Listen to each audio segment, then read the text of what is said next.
جب بندے سے گناہ سرزد ہو جاتا ہے اور وہ معافی مانگ لیتا ہے تو اللہ کو وہ بندہ بڑا ہی اچھا لگتا ہے۔ انسان کے اندر چونکہ یہ دونوں چیزیں رکھی گئی ہیں تو کبھی کبھی اس سے گناہ بھی سرزد ہو جائے گا۔ نیکی اس کی عقل، اس کا فہم، اس کا ادراک، شریعت کی رہنمائی، انبیاء کی تعلیمات اسے بتائیں گی کہ وہ نیکی کے راہ پہ چلے، لیکن کبھی کبھی بائیں سمجھ سے جو خواہشات اور آرزو ہے وہ بھی اس کو گھیر لیں گے اور اچانک اس سے کبھی کوئی گناہ بھی ہو جائے گا۔ اور اگر اچانک اس سے کبھی گناہ ہو گیا، کبھی آنکھ بھٹک گئی، کبھی خیال بہک گئے، کبھی سوچ میں آوارگی آ گئی، کبھی زبان نے میلا لفظ بول دیا، تو پھر کیا ہے؟ پھر فوری معافی مانگ لے۔ مومن جب گناہ کرتا ہے تو ایسی کیفیت ہوتی ہے جیسے ابھی احد پہاڑ تلے آ گیا ہے، اگر اس نے توبہ نہ کی تو کچل دیا جائے گا۔ اللہ اکبر، تو پھر فوری معافی مانگتا ہے تو یہ اللہ کو بڑا ہی اچھا لگتا ہے۔ اللہ کہتا ہے فرشتوں سے کہ دیکھو میرا بندہ آخر میری دہلیز پہ آیا ہے، تم گواہ ہو جو میں نے اس کے سارے گناہ معاف کر دیے۔ تو گناہ کے بعد جو شرمندگی ہے، دیکھیے ایک اور جملہ کہتا ہوں، نیکی کرنے کے بعد جو تکبر پیدا ہوتا ہے، میں بڑی نیکی کر لی ہے، اور باقیوں کو بندہ حقیر سمجھنے لگتا ہے، اور اس سے کوئی غلطی سرزد ہو جائے اس کے بعد شرمندگی ہوتی ہے اور اپنے آپ کو چھوٹا سمجھنے لگتا ہے اور اللہ سے معافی مانگتا ہے، تو اس نیکی کرنے کے بعد وہ جو آپ کے اندر تکبر اور رعونت اور عجب پیدا ہوا، اس سے کہیں بہتر ہے کہ آپ سے اگر کوئی خطا سرزد ہوئی تھی تو اس سے آپ کے اندر عجز اور توبہ کا جذبہ پیدا ہو۔ اور اللہ کو یہ بڑا پسند ہے کہ کوئی بندہ، چونکہ ممکن ہی نہیں ہے کہ جب انسان ہے اس کے اندر یہ خواہشات رکھی ہیں تو کبھی اس سے، یہ انبیاء کی ذوات ہیں جو پاک ہیں، باقی کبھی کچھ خطا سرزد ہو جائے گی، اس سے معذرت کر لیں۔ آپ نے نام سنا ہوگا ایاس کا، محمود غزنوی کا بڑا محبوب وزیر تھا اور بہت زیادہ بادشاہ اس سے محبت کرتا تھا، تو آیان سلطنت جلتے تھے، تو بادشاہ گاہے گاہے کوئی ایسا منظر ان کو دکھلاتا کہ اس سے میں خاص پیار کیوں کرتا ہوں۔ ایک دن بادشاہ کے ہاتھ میں موتیوں کی بھری ڈبیا تھی اور محل کے اندر یہ ایک حوض تھا، تالاب تھا، تو اس کے اندر اس نے وہ سارے موتی پھینک دیے۔ شفاف پانی اور نیچے فرش پہ پڑے ہوئے موتی نظر آ رہے ہیں، تو اس نے ایک ایک وزیر کو کہا کہ یہ موتی نکال کے لاؤ، اور سنو اپنا لباس اور اپنا بدن نہیں بھیگنے دینا۔ تو سب نے کہا یہ کیسے ہوگا کہ موتی بھی تہ سے نکال کے لائیں اور بدن بھی اور کپڑے بھی نہ بھیگیں؟ تو دوسرے کو کہا، اس نے کہا حضرت یہ کیسے ہوگا، یہ شرط ہٹائیں تو پھر میں نکال کے لاؤں۔ جب بات آئی ایاز کی تو ایاز نے فوراً چھلانگ لگا دی، موتی پکڑے، ڈھونڈے، ہتھیلی میں لیے اور کانپتے ہوئے بدن کے ساتھ بادشاہ کے سامنے پیش ہوا، حضور یہ لے لیجئے۔ بادشاہ غصے میں تھا کہ میں نے کہا تھا لباس اور کپڑے بھیگنے نہیں چاہیے، تیرے بدن سے پانی نچڑ رہا ہے، تیرے لباس سے پانی نچڑ رہا ہے، یہ کیا؟ تو ایاز نے ہاتھ باندھ کے کہا، بادشاہ سلامت، آپ کے دو حکم تھے، ایک حکم یہ تھا کہ موتی نکال کے لانے، دوسرا حکم یہ تھا کہ کپڑے اور بدن بھیگنا نہیں چاہیے۔ ایک کام میں نے کر دیا ہے، دوسری غلطی ہو گئی ہے، معافی چاہتا ہوں۔ تو کہا وزیرو یہ ہے خوبی اس کی، تم نے کہا ہم کیسے نکال کے لائیں، اس تالاب میں اتریں گے تو بدن تو بھیگے گا ہی بھیگے گا۔ تو کہا جب شہوات دی گئی ہیں، خواہشات رکھی گئی ہیں، آرزویں دیوانی ہیں، اور پھر اس کائنات کے اندر رہ کر کے حضرت انسان کبھی تو اس تالاب کی غلاظت سے اپنے آپ کو بھر ہی دے گا، تو پھر کمال کیا ہے کہ نیکی کے پھول پیش کر دے، سجدے کے موتی پیش کر دے، رکوع اور قیام کے موتی پیش کر دے، ہمدردی انسانیت کے ساتھ پیار کے موتی پیش کر دے، سارے موتی پیش کرے، پھر مالک کا جلال کہ تیرے کپڑے کیوں بھیگے، یہ گناہ کیوں کیا، یہ گناہ کیوں کیا، ہاتھ جوڑ کے کہے مالک اس کی معافی مانگ، تو اللہ تعالیٰ پچھلے گناہ نہ صرف معاف کرتا ہے بلکہ ان گناہوں کو نیکیوں میں تبدیل کرتا ہے۔ وہ ایک فقیر بادشاہ کے دربار میں جا نکلا نا، تو کہا کہ بادشاہ یہ تخت و تاج کیا ہوتے ہیں، اس کی کوئی قیمت نہیں ہے۔ تو بادشاہ ہنس کے کہنے لگا اس فقیر کو باہر نکالو، اسے کیا پتا ہے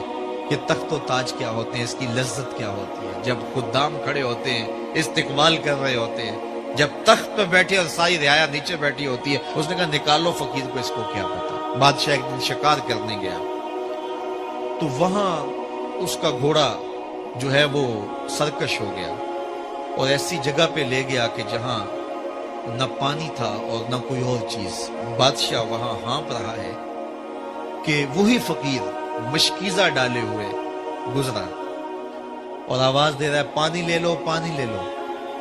بادشاہ کی تو موت واقع ہونے والی تھی, آخری ہچکیاں تھی, تو اس نے آواز دی پانی. تو اس فقیر نے کہا کہ ہاں تمہارے پاس ہے کوئی قیمت پانی دینے کی؟ اس نے کہا میں بادشاہ ہوں اس ملک کا. اس نے کہا ہوتے ہوگے, مجھے غرض نہیں ہے, میں تو بیچتا ہوں پانی. اس نے کہا بابا میں بادشاہ ہوں, جو مانگو گے میں دوں گا, مجھے پانی دو, میں مر رہا ہوں. اس فقیر نے کہا آدھی حکومت لگے گی. اس نے کہا آدھی لے لینا, مجھے پانی تو دو, کیونکہ مر گیا تو ساری جائے گی. اس نے پانی کا گھونٹ دیا. پیاس کی شدت تھی, جب پانی کا کٹورا اس نے منہ سے لگایا تو پانی حلق میں اٹک گیا. اب پھر دوبارہ مصیبت بن گئی. تو اس فقیر نے کہا کہ میں حکیم بھی ہوں, اگر کہو تو تمہارا علاج کر دوں. اس نے کہا ضرور کرو, لیکن اس نے کہا میں یوں ہی نہیں کروں گا, آدھی باقی حکومت بھی لگے گی, وہ بھی لکھ دو.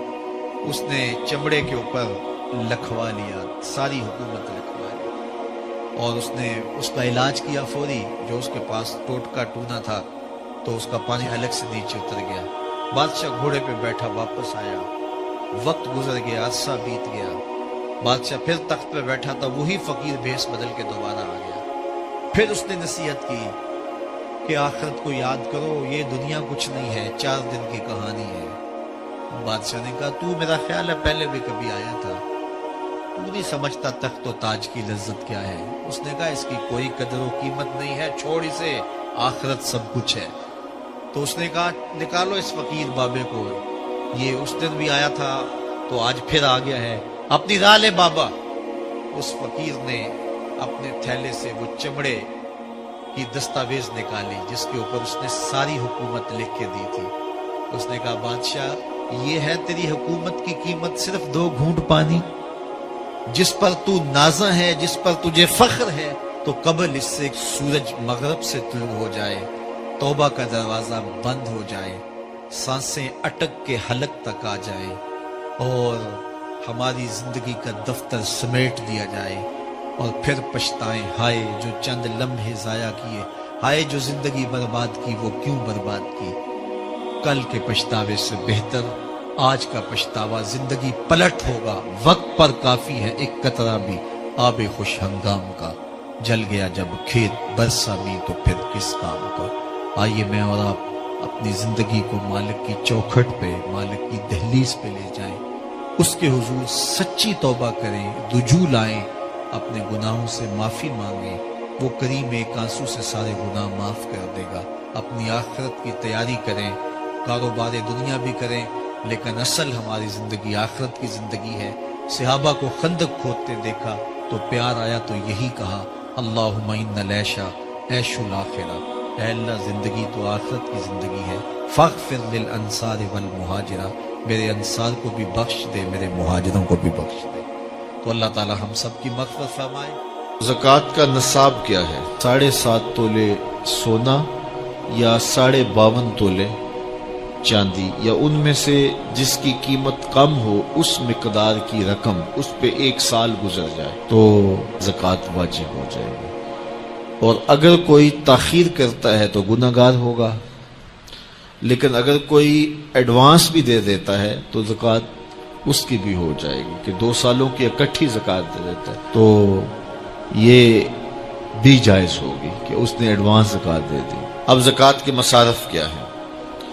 زکوٰۃ کے مصارف جو ہیں وہ 8 ہیں. فقیر کو زکوٰۃ دی جائے گی. فقیر وہ ہوتا ہے جس کے پاس کچھ بھی نہ ہو, نہ گھر ہو, نہ مکان ہو, نہ اس کے پاس کوئی زر ہو, بس بالکل خالی مخالی, ایسا شخص فقیر کہلاتا ہے. تو اس کو زکوٰۃ دی جائے. دوسرا مصرف مسکین ہے.